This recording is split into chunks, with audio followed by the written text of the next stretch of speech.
மச்சான் மண்புழு புடிச்சிட்டு வரணும் போனா இன்னும் வரல. அதான் பாடிக்கிட்டு இருக்கேன். அட சண்டாளி, மாரியம்மா தோப்புல உன் சக்காலத்து மறிகொழுந்தோட சுத்திக்கிட்டு இருக்கான் உன் மச்சான். இப்பதான் பாத்துட்டு வரேன்.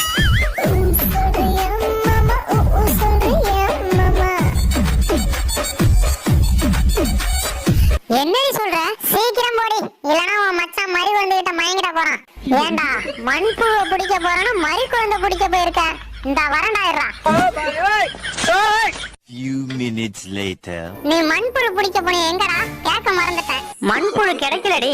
ஏண்டா மண்புழுவை தேடி போறானு மறிகொழுந்து கூட மஜா பண்ணிட்டு இருக்க. நில்லுறாங்க. தெரியாம